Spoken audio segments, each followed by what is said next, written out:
स्वाध्याय टीवी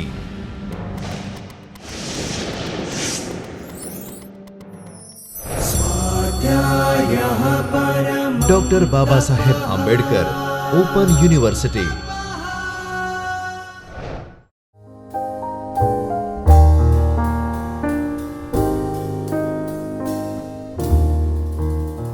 मित्रों नमस्कार। डॉक्टर बाबा साहेब आंबेडकर ओपन यूनिवर्सिटीना જ્યોતિર્મય પરિસરમાં આવેલા ચૈતન્ય સ્ટુડિયોમાંથી હું યોગેન્દ્ર પારેખ આપ સૌનું હાર્દિક સ્વાગત કરું છું। ગુજરાતી ભાષા સાહિત્યનું અધ્યયન અને અધ્યાપન આપણા રસ અને રુચિનું ક્ષેત્ર છે। ગુજરાતી ભાષા સાહિત્યના શિક્ષણના અનેકવિધ વ્યાખ્યાનોની શૃંખલામાં આજે આપણે આધુનિક ગુજરાતી ટૂંકી વાર્તાની સ્વરૂપ ચર્ચા કરીશું। હા, ટૂંકી વાર્તાની સ્વરૂપ ચર્ચા એમ આપણે સાંભળ્યું છે અને સમજીએ છીએ, પરંતુ જ્યારે આપણે આધુનિક ટૂંકી વાર્તાના સંદર્ભે ટૂંકી વાર્તાના સ્વરૂપની ચર્ચા કરીએ ત્યારે આખી વાત બદલાઈ જાય છે। આ બદલાઈ જવું તે શું છે એનો આપણે આજે તાત્વિક અને સૂક્ષ્મ પરિચય કેળવીશું, મેળવીશું। મૂળભૂત રીતે જોતા હજી ગુજરાતીમાં ટૂંકી વાર્તાના સર્જનને શતાબ્દી નથી થઈ। હા, શતાબ્દી વર્ષ બહુ નજીક આવી રહ્યું છે। 2017નું વર્ષ ગુજરાતી ટૂંકી વાર્તાનું 100મું વર્ષ હશે, 100મું વર્ષ। 1918માં મલિયાનીલની ગોવાળણી પ્રગટ થઈ અને ટૂંકી વાર્તાની શરૂઆત થઈ। પ્રારંભે આપણને ધૂમકેતુ અને દ્વિરેફ જેવા સર્જકો મળ્યા અને ઘણું માતબર કહી શકાય તેવું સર્જન ટૂંકી વાર્તા ક્ષેત્રે ગાંધી યુગમાં અને અનુગાંધી યુગમાં થયું। સમર્થ વાર્તાકારો આપણને મળ્યા, પરંતુ પરિવર્તન સંસારનો નિયમ છે। જેમ વ્યવહાર જગતને લાગુ પડે તેમ સાહિત્ય જગતને પણ લાગુ પડે। સર્જક સામાજિક, રાજકીય, સાંસ્કૃતિક પરિબળોથી પ્રભાવિત થાય। જાહેર જીવનમાં, સામાજિક જીવનમાં પરિવર્તનો આવે, રાજકીય પરિવર્તનો આવે, એમ વૈશ્વિક પરિવર્તનો પણ આવે। આ બધી દિશાઓને વળોટીએ, એ બધી દિશાઓને પામતો સર્જક અનેકવિધ કલા આંદોલનોથી પણ પ્રભાવિત થાય। સમગ્ર સંસારના કળા પ્રવાહોમાં પણ પરિવર્તનો આવતા રહે। આ સમય બહુ મોટો વિવેચક છે। કાળના નિત્ય વહેતા પ્રવાહોમાં ઘણું બધું ઘમરોળાય, બદલાય, ટૂંકી વાર્તા પણ બદલાય। આ બદલાવું એટલે શું? પરંપરા સામેનો વિદ્રોહ, પ્રયોગની એક ભૂમિકા, કશુંક નવું આપવાની ઝંખના, પ્રયોગ ખાતર પ્રયોગ નહીં, પરંતુ સર્જનાત્મક ખેવનામાંથી પ્રગટેલું એક જુદું જ પરિમાણ। ગુજરાતી સાહિત્યએ પરિવર્તનનો આ ગાળો જોયો અને ત્યારે પ્રારંભ જે બે સ્વરૂપોમાં થયો પરિવર્તનનો, તેમાં કવિતા અને વાર્તાને આપણે અગ્રસ્થાને મૂકીએ છીએ। આ બે સ્વરૂપોને 1930માં વિશ્વ શાંતિ લખનારા ઉમાશંકર જોશી 1955માં છિન્ન ભિન્ન છું એવી કવિતા આપે ત્યારે આપણને લાગે કે ગુજરાતી સાહિત્યમાં પશ્ચિમની આબોહવાનો પ્રવેશ થયો। કવિતા ક્ષેત્રે પશ્ચિમ કહેતા આધુનિકતાનો, આધુનિક અવબોધ, આધુનિકતાનો કહેતા એટલે નરી મોડર્નિટી વ્યવહાર જગતની નહીં, સંવેદનશીલતાની। છિન્ન ભિન્ન છું એવો એક સત્વશીલ સાંસ્કૃતિક પ્રતિનિધિ કવિ અનુભવે તે આ સમયનો પ્રભાવ હતો। એવી જ રીતે આપણને 8મું દિલ્હી જેવી કવિતા મળે. એના તરત પછીના ગાળામાં કથા સાહિત્યમાં પરિવર્તન આવે. 1957માં સુરેશ જોશીનો પ્રથમ વાર્તા સંગ્રહ પ્રગટ થાય, ગૃહપ્રવેશ, અને તેની પ્રસ્તાવના જેનું શીર્ષક કિંચિત. આ પ્રસ્તાવનામાં સુરેશ જોશી ટૂંકી વાર્તા સ્વરૂપની વિભાવના પ્રગટ કરે. આ પ્રસ્તાવનામાં ટૂંકી વાર્તા સ્વરૂપ પાસેની સુરેશ જોશીની અપેક્ષાઓ આપણને મળે. એ અપેક્ષાઓ કેવી હતી? એ અપેક્ષાઓ વ્યક્ત થઈ અને સુરેશ જોશી અને તેમના અનુગામી સર્જકો પર તેનો બહુ મોટો પ્રભાવ પડ્યો. એ પ્રભાવમાંથી પ્રગટ્યું આધુનિક સાહિત્ય, અને એ આધુનિક કથા સાહિત્યનું એક જુદું પ્રકરણ રચાયું, આધુનિક ગુજરાતી ટૂંકી વાર્તાનું. હા, તેના સુકાની હતા સુરેશ જોશી. તેમણે વિશ્વ સાહિત્ય પુષ્કળ વાંચેલું. એક ચોક્કસ સમજ કેળવાઈ હતી. સર્જને માત્ર ઉદ્દેશ સર્જક માટે વાર્તાનું સર્જન કરવું તે એ કોઈ ઉપદેશ આપવાને અર્થે નહીં, પણ કૃતિ સિદ્ધ કરવાને અર્થે છે, એવી એક સમજ સુરેશ જોશીએ પોતાની વાર્તા થકી, વાર્તા વિભાવના થકી વહેતી મૂકી. ગૃહપ્રવેશની બધી વાર્તાઓને આપણે સુરેશ જોશીની વિભાવના પ્રકારની આધુનિક વાર્તાઓ નહીં કહી શકીએ. ઘણી પરંપરા સાથે અનુસંધાન ધરાવતી વાર્તાઓ આપણને ગૃહપ્રવેશમાં મળે છે, પણ એ પછીનો જે સમય છે વાર્તાકાર સુરેશ જોશીનો, તો વાર્તાકાર સુરેશ જોશી એક જુદા જ વ્યાખ્યાનનો વિષય છે. પણ 7મા-8મા દાયકાની વાર્તા પર સુરેશ જોશીના પ્રભાવની અવગણના નહીં થઈ શકે. અછાંદસ કવિતા પર સુરેશ જોશીના પ્રભાવની અવગણના નહીં થઈ શકે. અને ઇતિહાસે નોંધ્યું છે, સન્માનપૂર્વક નોંધ્યું છે. આ આપણે યાદ રાખવાનું છે. તો 1918માં હજી તો આપણને ગોકુળિયું ગામ પ્રગટ કરતી ધૂમકેતુની વાર્તા મળે, એના તરત 40 વર્ષ પછી એવું તો શું થઈ ગયું કે વાર્તાનું સ્વરૂપ ધરમૂળથી બદલાય? હા, એ 4 દાયકાની વાર્તામાં આપણને ધૂમકેતુ મળ્યા, દ્વિરેફ મળ્યા, મુનશી મળ્યા, મેઘાણી મળ્યા, પન્નાલાલ પટેલ મળ્યા, જયંત ખત્રી મળ્યા, જયંતી દલાલ મળ્યા, પેટલીકર મળ્યા, ગામડું મળ્યું, નગર જીવન મળ્યું, બધું મળ્યું. પણ વાર્તા સ્વરૂપની એક ડિઝાઇન લગભગ સેટ થઈ ગઈ હતી. એ કઈ હતી? વાર્તાનો આરંભ, મધ્ય, અંત, મોટે ભાગે સુખદ અંત, ખાધું પીધું ને રાજ કર્યું, વાર્તામાંથી કોઈ બોધ પ્રગટ થતો હોય, અને લગભગ ક્રમવર્તી કથનને અનુસરતી વાર્તા આવે. મિત્રો, મેં જે નામ આપ્યા સર્જકોના, 4 દાયકાના સર્જકો, આધુનિકતા પૂર્વેના સર્જકો, એમાં જુદા પડે જયંત ખત્રી. આધુનિકો પૂર્વેના આધુનિક. હજી વધારે સુધારીને કહું તો, જુદી રીતે કહું તો, સંવર્ધિત રીતે કહું તો, સુરેશ જોશી પૂર્વેના આધુનિક સર્જક વાર્તા નિમિત્તે તો જયંત ખત્રી. શું બદલાયું? વિષય વસ્તુ, રચના રીતિ, વાત કરીએ આપણે એની. પણ આધુનિક ગુજરાતી ટૂંકી વાર્તા એમ કહેતા વાર્તામાં જે બદલાયું તે શું હતું? તો વિજય શાસ્ત્રીએ ક્યાંક નોંધ્યું છે, આપણા સમયના, આધુનિક સમયના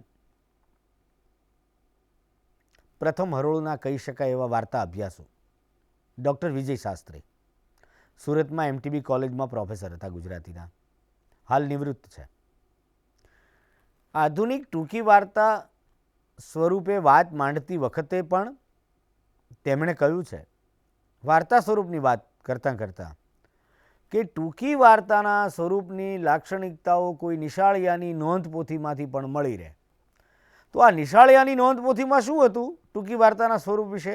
તો કે ટૂંકી વાર્તામાં વિષય વસ્તુ હોય, ચરિત્રો હોય, વાતાવરણ હોય, ઉદ્દેશ હોય, શીર્ષક હોય, ટૂંકી વાર્તા ટૂંકી હોય. આ તો સર્વસામાન્ય સમજ હતી. પણ વાર્તા સ્વરૂપ પાસે અપેક્ષાઓ બધાની હતી. ધૂમકેતુએ 475 જેટલી વાર્તાઓ લખી, જેને આપણે પરંપરાગત વાર્તા કહીએ છીએ. ધૂમકેતુ પણ વાર્તા સ્વરૂપની શક્યતાઓ અને સૂક્ષ્મતાઓ વિશે સભાન હતા. એમની વાર્તા વિભાવનામાંથી આપણે પસાર થઈએ. ધૂમકેતુ કહે છે, તણખા મંડળ 1 ધૂમકેતુનો વાર્તા સંગ્રહ જે 1926માં પ્રગટ થયો. એની પ્રસ્તાવનામાં જ ધૂમકેતુએ નોંધ્યું છે. હવે જે હું કહું છું તે ધૂમકેતુના શબ્દો છે, જે ગુજરાતી સાહિત્યમાં ટૂંકી વાર્તાના સ્વરૂપ વિશે ખૂબ જાણીતી એવી એમની આ વ્યાખ્યા છે. અને 1926 પછી જન્મેલા અને કામ કરતા દરેક અભ્યાસુઓએ આ વ્યાખ્યા નોંધી છે, એટલે યાદ રહેવી જોઈએ. તણખા મંડળ 1 ધૂમકેતુ કહે છે,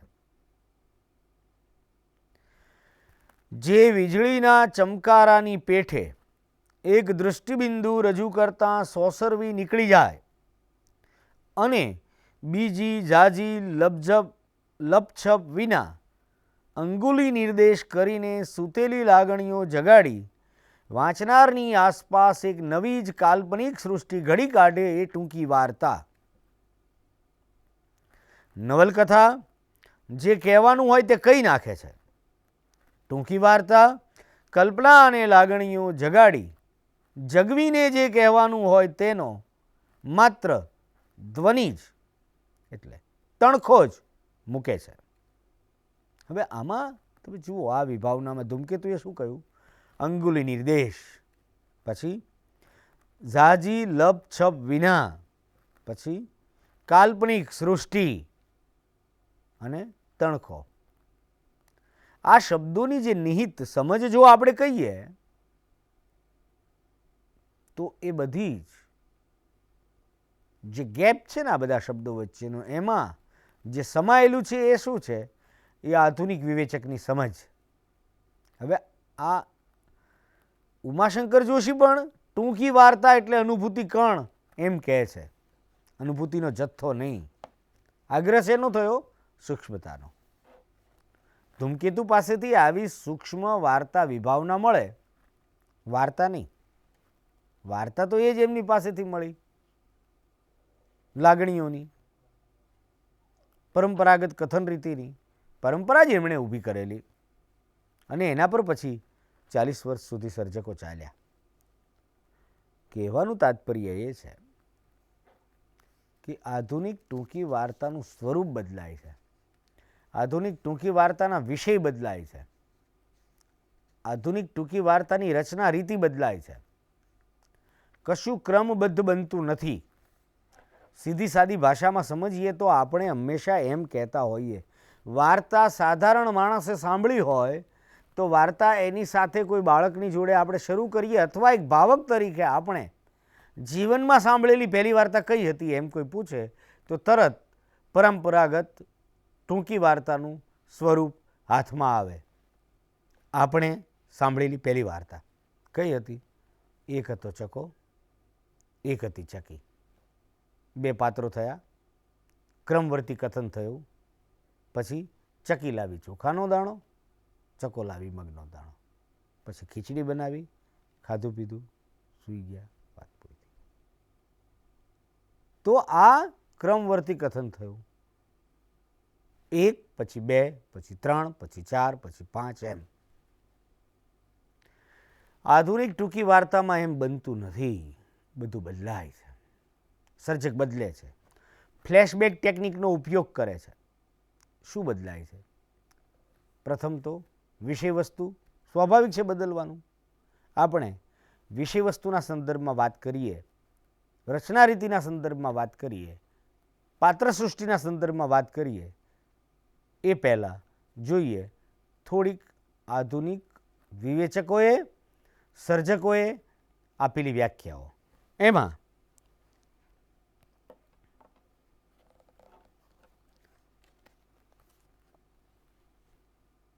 વાર્તામાં કશુંક ભૌતિક ઘટનાની રીતે બનવું જ ન જોઈએ એવો આગ્રહ ઉચિત નથી. આ વાત પણ આવી. તો આ વાત જેમણે કરી એ ઉમાશંકર જોશી શું કહે છે કે ઘટના તત્વ હોવું જ નહીં જોઈએ એવો આગ્રહ પણ ઠીક નથી. આ વાત કેમ આવી કે ઘટના વગર વાર્તા સંભવે? ચંદ્રકાંત બક્ષી તો એમ કહેતા કે વાર્તા માટે ઘટના અનિવાર્ય છે. સુરેશ જોશી એમ કહેતા. ઘટના તત્વના લોપની વાત કરી અને બહુ મોટો વિવાદ થયો કે ઘટના વગર વાર્તા કેવી રીતે સંભવે? તો ઘટના શું માત્ર બાહ્ય જગતમાં જ બને છે? ચૈતસિક ઘટનાનું મૂલ્ય કોણે પ્રસ્થાપિત કર્યું? સુરેશ જોશીએ. મનુષ્ય ચેતનામાં બનતી ઘટના એ પણ વાર્તા બની શકે. આ મનોવૈજ્ઞાનિક માવજત સુરેશ જોશી પછીના સમયમાં વાર્તાઓને મળતી થઈ એટલે વાસ્તવનું આખું પરિમાણ બદલાઈ ગયું. સત્ય ઘટના આધારિત વાર્તાઓનું જે જગત હતું તે પરંપરાગત વાર્તાઓનું જગત હતું. માત્ર સત્ય ઘટના આધારિત વાર્તા જ હોય? ના, કલ્પનાનો વૈભવ હોય, ચૈતસિક લીલાઓ જે ચિત્તમાં રમમાણ થતી હોય છે તે પણ વાર્તાનું સ્વરૂપ પામી શકે. સ્વપ્ન દ્રશ્યોના ઘટકોના સર્જનાત્મક સંયોજનોની વાર્તા પણ કિશોર જાદવમાં મળે છે. સ્વપ્ન દ્રશ્યો એના સર્જનાત્મક સંયોજનો. હવે એમ થાય ત્યારે શું બને? સ્વપ્ન દ્રશ્યનું સર્જનાત્મક સંયોજન જ્યારે સર્જક કરે ત્યારે એ તર્કના ચીપિયાથી સ્વપ્ન દ્રશ્યોને પકડશે નહીં. લોજિકલ ઓર્ડરમાં કંઈ જ નહીં મળે. ચકો અને ચકી તો લોજિકલ ઓર્ડરમાં છે. ખીચડી માટે દાણા ભેગા કરે છે ને બધું ક્રમબદ્ધ બને છે. એવું આધુનિક વાર્તામાં નહીં બને. માધ્યમ સભાનતા છે આધુનિક ટૂંકી વાર્તા પાસે. માધ્યમ તરીકે ગુજરાતી ભાષા, ભાષાનો એક માધ્યમ તરીકે સર્જનાત્મક સ્વીકાર પરંપરામાં હતો. સર્જનાત્મક આવિષ્કાર આધુનિકતામાં છે. માત્ર આધુનિકતા પર વરસી પડીને એનો મહિમા કરવાનું એક ઉપક્રમ નથી આપણો. ઉપક્રમ એ છે કે આધુનિકતામાં બદલાય છે શું? માધ્યમનો ક્યાસ કાઢવાની એક ઝંખના. આ મારી ભાષા છે, એમાં હું ચૈતસિક લીલાઓ અને સ્વપ્ન દ્રશ્યોને પણ આલેખું. એટલે સાધારણ ભાવક દૂર થઈ જાય, સમજાય નહીં કે વાર્તામાં આ બધું શું બને છે, આમાં તો કંઈ બનતું જ નથી. પછી શું થયું? એટલે પરંપરાગત વાર્તામાં હવે શું થશે એનું કુતૂહલ હતું. આધુનિક વાર્તામાં શું થઈ રહ્યું છે એનું સંવેદન છે. એ સંવેદન જગજરે છે ભાવકને. એક જુદી ભાત ઉપસાવે છે એની ચેતનામાં. એક શબ્દલીલા છે. એ શબ્દલીલા એક જુદી જ ભાવ સૃષ્ટિમાં, સંવેદન સૃષ્ટિમાં લઈ જાય છે અને તે રચના એક અનોખી વાર્તા સૃષ્ટિમાં પરિણમે છે. હા, દરેક આધુનિક સર્જકમાં આ પરિણામ મળતું નથી. એવા કૃતિ સિદ્ધ થઈ હોય પ્રયોગશીલતાને કારણે એવું દરેક સર્જકમાં નથી બનતું.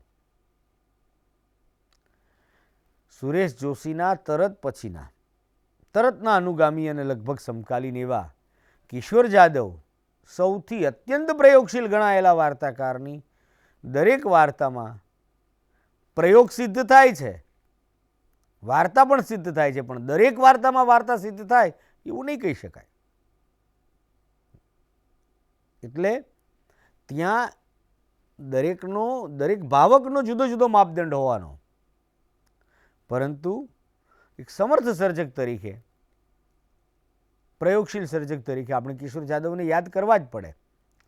વાર્તાકાર કિશોર જાદવના મુદ્દાઓ વખતે આપણે એમની વાર્તાકાર તરીકેની સિદ્ધિઓને અથવા અનોખાપણાને જુદી રીતે જોઈશું. પણ આધુનિક ગુજરાતી ટૂંકી વાર્તાની વાત થાય ત્યારે સુરેશ જોશી, મધુરાય, ચીનુ મોદી, રાધેશ્યામ શર્મા આ બધા સર્જકો અનિવાર્યપણે ઉલ્લેખ પામે, એમ કિશોર જાદવ ખાસ ઉલ્લેખ પામે. અને ગુજરાતી આધુનિક વિવેચને બહુ જ અભ્યાસપૂર્વક એ પ્રમાણિત કર્યું છે. સૌથી વધારે સંકુલ સર્જન અને સર્જક તરીકેનું અત્યંત સંકુલચિત ગુજરાતીમાં જો કોઈ સર્જક પાસે હોય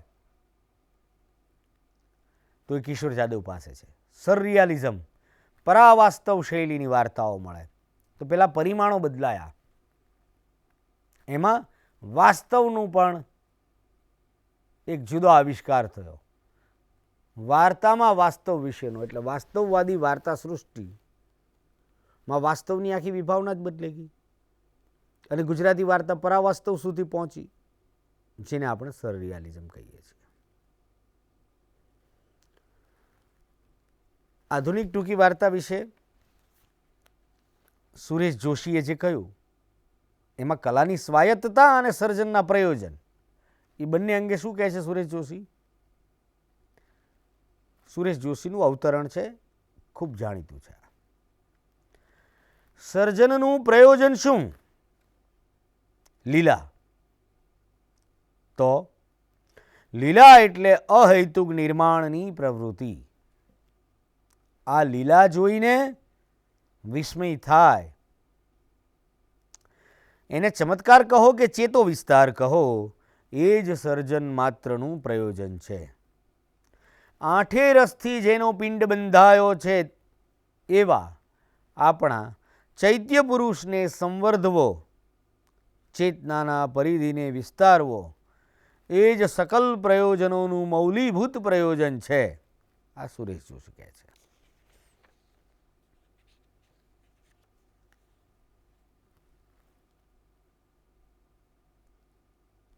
તમામ સર્જકો, આધુનિક સર્જકો, સુરેશ જોશી, સુમન શાહ, પ્રમોદકુમાર પટેલ, કિશોર જાદવ, ભાયાણી સાહેબ, હરિવલ્લભ ભાયાણી, રઘુવીર ચૌધરી. રઘુવીર ચૌધરીનું પુસ્તક છે વાર્તા વિમર્શ. કિશોર જાદવે સુમન શાહને બહુ દીર્ઘ મુલાકાત આપી છે, અને એ મુલાકાત કિશોર જાદવના કિમર્થન નામના પુસ્તકમાં છે. ત્યારે એક અગ્રણી આધુનિક વિવેચક તરીકે સુમન શાહે કિશોર જાદવ પાસેથી એમની વાર્તાકાર તરીકેની કેફિયતના બહુ માર્મિક, સૂક્ષ્મ કહી શકાય એવા જવાબો મેળવ્યા છે. તો વિષય વસ્તુ બદલાયું આધુનિક ટૂંકી વાર્તામાં. ધૂમકેતુ પાસે જે ગામડું હતું એ આધુનિક સર્જક પાસે નથી. નગર જીવનની નારકીયતા આધુનિક સર્જક પાસે હોવાની. સર્જક ગામડામાંથી ખસતો ખસતો જેમ શહેરમાં પહોંચ્યો સ્થૂળ દેહ, તેમ નગર પણ વાર્તામાં પ્રવેશ્યું. પાત્ર સૃષ્ટિ પ્રત્યેના અભિગમો બદલાયા. સ્ત્રી ઓફિસમાં જતી થઈ, ઓફિસ કલ્ચર નિર્માણ થયું જુદું જ. લગ્નેતર સંબંધોની નવાઈ ના રહી. એક તબક્કે આઘાતનો વિષય જે હતો એ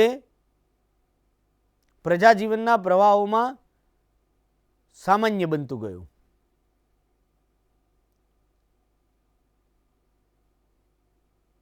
સંયુક્ત કુટુંબો તૂટતા ગયા. બે વિશ્વ યુદ્ધ જોઈ ચૂકેલી પ્રજાએ ઈશ્વર વિશેની ધારણામાં વ્યાપક ભૂમિકાએ બહુ જુદી ગડમથલ અનુભવી. આ અસમંજસને એબ્સર્ડ અને અસ્તિત્વવાદી સાહિત્યએ પોષણ આપ્યું.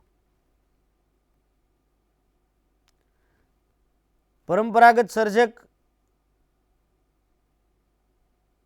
કંઈક જુદું શોધતો હતો. બાહ્ય જગતમાં પરિવર્તનો બહુ ઝડપથી થવા લાગ્યા. 15મી 16મી કે 17મી સદીમાં જગત બદલાતું જાય, એને બદલાતા સમયનો તુલનાત્મક અભ્યાસ કરવો હોય તો પહેલાં 1 સદીનો માપદંડ હતો, પછી 50 વર્ષનો થયો હશે, પછી દાયકાના પરિવર્તનો નોંધાવાના શરૂ થયા. આજે આપણે જે સમયમાં વાત કરીએ છીએ એ સમયમાં આજનો 20 વર્ષનો યુવાન 5 વર્ષના બાળક પાસે માત્ર 15 વર્ષ મોટો નથી, 51 વર્ષ જૂનો જેટલો મોટો લાગે છે. જનરેશન ગેપ બહુ ઝડપથી આપણા સામાજિક જીવનમાં અસરકારક બનતું જાય છે, દેખાય છે. આ બધી વસ્તુઓથી વાર્તાકાર મુક્ત નથી રહી શકવાનો. 2 વિશ્વયુદ્ધો, ગાંધી હત્યા, આ બધું જ આપણા સર્જકને અસર કરે છે. નિરીશ્વરવાદ, એબ્સર્ડ, અસ્તિત્વવાદ, એ બધાનો બોધ અને વિશ્વ સાહિત્યનું પરિશીલન તેની સામે વિશ્વનો દરવાજો ખોલે છે. અને એ આપણા સર્જકો અનુવાદ દ્વારા પશ્ચિમનું સાહિત્ય આપણે ત્યાં લાવે છે. પરિણામે પશ્ચિમમાં સર્જાયેલી આધુનિક શૈલીની વાર્તાઓ કે આધુનિક સાહિત્યનું ભાવભૂમિકાએ જે પ્રવર્તન થાય અને એની અસર થાય એ થઈ. પરિણામે વાર્તા બદલી, ચરિત્રો બદલાયા, પાત્રો બદલાયા, નગર જીવનના પાત્રોની ભૂમિકા જુદી હતી, વર્તન જુદું હતું. મનોવૈજ્ઞાનિક માવજત વાર્તાને મળી. પાત્રો સુરેખ, આજ્ઞાંકિત, સંસ્કારી એવા જ રહે એવું ન બને. જે સમાજમાં તે કળામાં. કળા અને સમાજ પરસ્પર અભિન્ન છે, એકબીજાની અસર તળે આવે છે. કલાકાર સમાજથી પ્રભાવિત થાય અને સમાજ કલાકારથી પ્રભાવિત થાય. ચિત્રોમાં બને, ચલચિત્રોમાં બને, એમ સાહિત્યમાં બને. એની અસર જે જે સ્વરૂપો પર થઈ, જે કળા સ્વરૂપોમાં, સાહિત્યમાં અને સાહિત્યમાં કવિતા અને વાર્તામાં પહેલી થઈ, વહેલી થઈ. આપણો વાર્તાકાર જીવનની સમસ્યાઓ પ્રત્યે વધારે ને વધારે સૂક્ષ્મ બન્યો.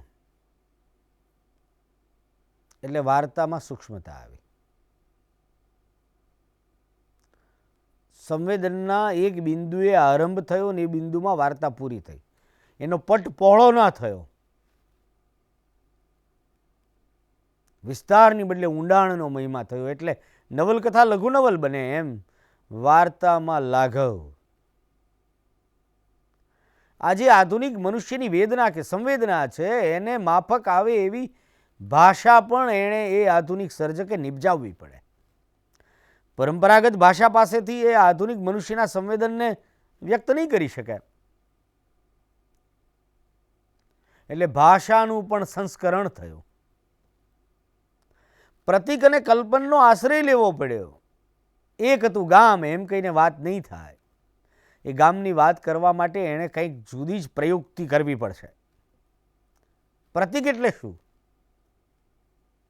આપણે ફિલ્મોમાં પ્રતિકાત્મક રીતે થતી અભિવ્યક્તિથી પરિચિત છીએ. એટલે વિદ્યાર્થીલક્ષી, સહેજ સ્થૂળ કે જાડું, પ્રચલિત ઉદાહરણ આપીને પ્રતીકની વાત સમજાવો. જૂની ફિલ્મોમાં તમે જો જુઓ તો મહિલા પર થતા અત્યાચારની ઘટનાનો ઘોંઘાટ અથવા સાધારણ કલાકાર દ્વારા માવજત પામેલી ફિલ્મમાં તમે જુઓ તો ધડબડાટી બોલી જાય એવી રીતે એ વસ્તુ બનાવે. અને કોઈ સરસ મજાનો દિગ્દર્શક હોય તો તેને સનસનાટીમાં રસ ના હોય. સનસનાટી પછી જામતા સંવેદનને પ્રગટાવવામાં રસ હોય એટલે દિવાલ પર રહેલી ગરોળીના તરફડાટમાં અત્યાચાર વેઠતી મહિલાને દર્શાવવાનો કસબ અજમાવે, જે આપણે ફિલ્મોમાં જોયો છે. એ કોણ કરે? પ્રતીકનો સક્ષમ વિનિયોગ એવો જ સક્ષમ કલાકાર કરે. એ ચીંધે છે, વર્ણન નથી કરતો. એ સંકેત કરે છે, સંકેત શ્રેણીઓ રચે છે પ્રતીકો દ્વારા, કલ્પનો દ્વારા. અલબત્ત કવિતાનું ઉદાહરણ છે, પણ કહું. રાવજી પટેલ લખે, કલશોર ભરેલું વૃક્ષ કાનમાં ઝૂલે. વિચારો, કલશોર ભરેલું વૃક્ષ કાનમાં ઝૂલે. કઈ વાત કરી દે છે કવિ એક પંક્તિમાં. ગામડાનો કવિ, કૃષિ કવિ, એણે કોઈ ખેતીના ઉદ્ધારની કવિતા નથી લખી રાવજી પટેલે. હું અત્યારે આધુનિક સાહિત્યની બદલાયેલી ભાષાના સંદર્ભમાં આ કવિતાનું ઉદાહરણ આપીને કહું છું. ખેતરાઉ સંદર્ભોથી ખચિત સભર એવો આ કવિ એમ કહે કે કુલશોર ભરેલું વૃક્ષ કાનમાં ઝૂલે તો આપણને તરત જ કોઈ ગામના પાદરની સંધ્યાએ વૃક્ષ પર પક્ષીઓના કોલાહલનો અવાજ કવિ એક પંક્તિમાં સંભળાવે છે. આમ વાર્તામાં પણ બને. સુરેશ જોશીની એક મુલાકાત વાર્તા આધુનિક વાર્તાનો સરસ ઉદાહરણ છે.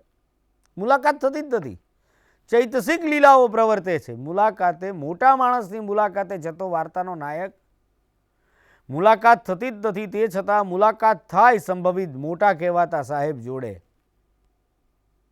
એ પછી એને જે ખૌફ અનુભવાય છે પેલા મોટા માણસની છબીનો, એની ચેતનામાં ન થયેલી મુલાકાતનો મુલાકાત થાય અને જે ખૌફ અનુભવાય, જે અસર અનુભવાય, એ અસર વાર્તાકાર પૂરી માવજત સાથે આપે છે. એટલે આ સંકેત શ્રેણીઓ, સ્વપ્ન લીલાઓ, પ્રતીકો, કલ્પનો કલાત્મક આવિષ્કરણ રૂપે આવે ત્યારે રચના રીતિ બદલાય. વિષય વસ્તુ તો મેં કહ્યું એમ નગર જીવન પણ આવે, પણ ગ્રામીણ વિષય વસ્તુની વાર્તા પણ જો આધુનિક સર્જક પાસેથી માવજત પામે તો જુદી ભૂમિકા આવે. હવે આનું ઉદાહરણ આપવું પડે ને. તો જયંત ખત્રીની તમે ખીચડી વાર્તા વાંચો તો શું છે? જયંત ખત્રી પરંપરા અને આધુનિકતા વચ્ચેનું એક બહુ મોટું પરિમાણ છે ગુજરાતી વાર્તાનું. ખીચડી શીર્ષક અત્યંત પરિચિત, અત્યંત વાસ્તવિક ભૂમિકાએ સર્જાયેલી વાર્તા. શું મળે છે ખીચડીમાં? ખીચડી વાર્તાની નાયિકા લખડી પોતાના કુટુંબ માટે જ ખીચડી પુરવાર થાય છે. મામલો તો ખીચડીનો જ છે, પેટ ભરવાનો. એ પેટ ભરવા માટે એને જે સ્થિતિએ જવું પડે છે, પરંપરાગત વિષય વસ્તુ, પરિચિત સમસ્યા, પરિચિત વેદના, પરિચિત ભાવસૃષ્ટિ અને વાર્તા રચનાનું સ્વરૂપ જ આખું જુદું. કોઈ સાધારણ વાર્તાકાર હોત તો શેઠના શરણે ગયેલી લખડી માટે એક હતી લખડી કરીને શરૂ કરીને કોઈ સંવેદન જગાવવામાં સફળ ન થાય. વાત કહી દે, વાર્તા ન કહે. વાત અને વાર્તા વચ્ચેનો આ જ ભેદ છે. જે ભેદ જ્યારે કોઈ સ્વરૂપને યોગ્ય સર્જક દ્વારા, સભાનતાપૂર્વકના સર્જન કર્મ દ્વારા પરિમાણ મળે, આકાર મળે, ત્યારે આપણને સમજાય. આકારનો મહિમા થયો એટલે સુરેશ જોશીની વિભાવનામાં આવે છે રૂપ નિર્મિતિ. રૂપ નિર્માણ થવું જોઈએ વાર્તાનું. એ રૂપ નિર્મિતિની વાત આવી. હા, પ્રયોગ ખાતર પ્રયોગ કરવાના કારણે વાર્તા હોય કે સાહિત્યનું બીજું કોઈ પણ સ્વરૂપ હોય, એ પછી પ્રયોગશીલ નવોન્મેષ ન રહે, પ્રયોગખોરી થઈ જાય. પ્રયોગશીલ નવોન્મેષ કવિતામાં ગુલામ મોહમ્મદ શેખમાં જોવા મળે, લાભશંકર ઠાકરમાં જોવા મળે, સીતાંશુ યશસ્ચંદ્રમાં જોવા મળે.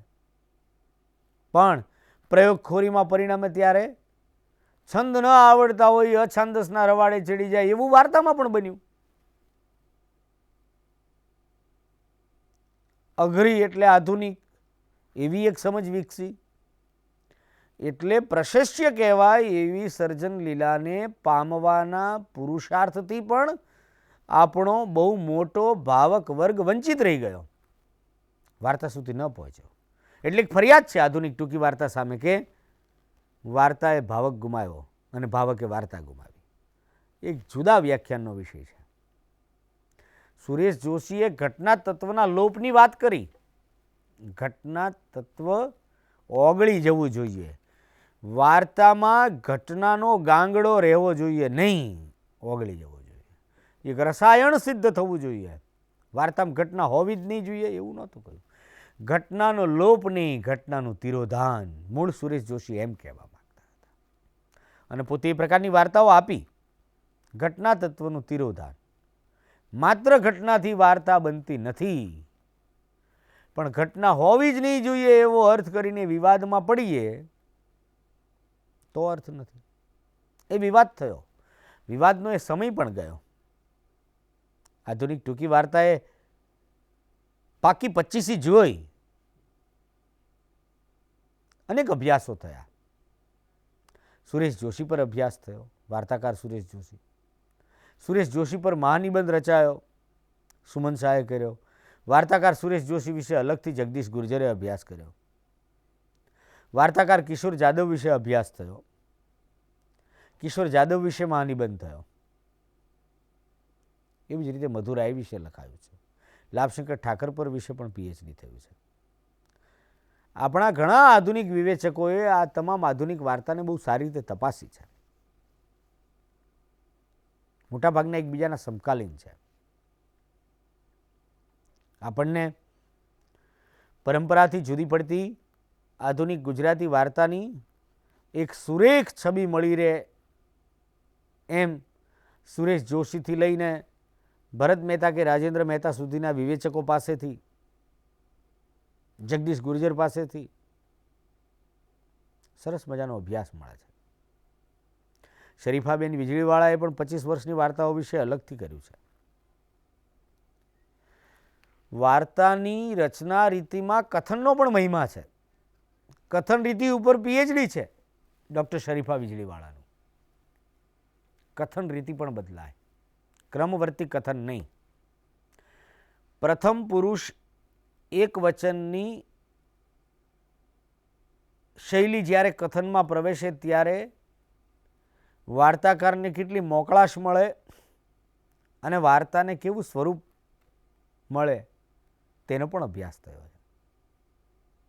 એટલે આધુનિક વાર્તામાં વિષયવસ્તુ, વાતાવરણ, વાસ્તવ, પાત્રસૃષ્ટિ,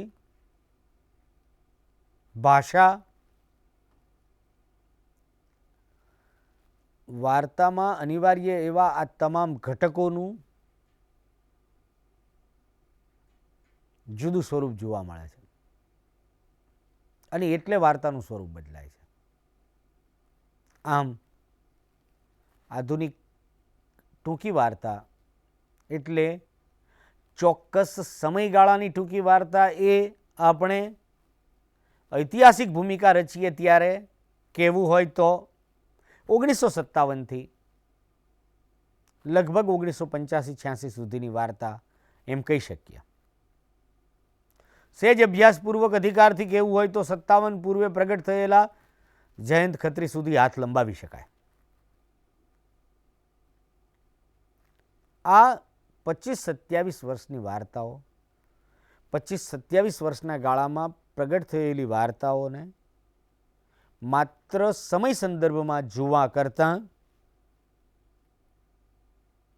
સ્થૂળ સમય સંદર્ભમાં જોવા કરતાં ચૈતસિક સમય સંદર્ભમાં જોવાની પણ આવશ્યકતા છે. અને કદાચ નહીં પણ અભ્યાસપૂર્વક કહીએ તો ગુજરાતી વાર્તા પ્રત્યે પરંપરાગત અને સરેરાશ વાચકનો ઝોક ઘટ્યો એમ બન્યું. સ્વરૂપ ક્યાંક શિથિલ થયું, પ્રયોગખોરીનું એક વલણ પણ વિકસ્યું, તે છતાં 25-27 વર્ષ દરમિયાન પ્રગટ થયેલી વાર્તાઓનો પોતાનો એક આગવો ઇતિહાસ છે. આધુનિક ટૂંકી વાર્તાનું સ્વરૂપ વિકાસનું પ્રકરણ ગુજરાતી સાહિત્યમાં એક ચોક્કસ જગ્યા રોકે છે. ગુજરાતી સાહિત્યના ઇતિહાસમાં સુરેશ જોશી અને તેમના અનુગામી સર્જકોનો સર્જન પુરુષાર્થ કથા સાહિત્ય સ્વરૂપે એક નોંધપાત્ર પ્રકરણ છે. આપણે આધુનિક ગુજરાતી ટૂંકી વાર્તાને સ્વરૂપની સમજ સાથે કયા કયા સર્જકોના કેવા કેવા વાર્તા સંગ્રહો થયા છે તેનું માહિતીલક્ષી સ્વરૂપ વિકાસનું એક વિશેષ વ્યાખ્યાન કરીશું, ત્યારે એ વિગતો મેળવીશું. એવી જ રીતે કથા સાહિત્યના લોકપ્રિય કહેવાય એવા સ્વરૂપ નવલકથામાં પણ આ જ અસરો થઈ છે, તેની પણ વાત હવે પછી તબક્કાવાર કરીશું. વાર્તાકાર કિશોર જાદવ વિશે પણ વાત કરીશું. વાર્તાકાર સુરેશ જોશી વિશે પણ ચર્ચા કરીશું. તો મળતા રહીશું. આપને આ વ્યાખ્યાન શ્રેણીમાં રસ પડે અને જે નામ અને જે કામનો ઉલ્લેખ થયો છે તેના દ્વારા આપ આપના અભ્યાસને વધુને વધુ સમૃદ્ધ બનાવો, એવી શુભ ભાવના સાથે હું મારી વાત પૂરી કરું છું. નમસ્કાર. ખૂબ ખૂબ આભાર. Thank you. स्वाध्यायः परमं तपः।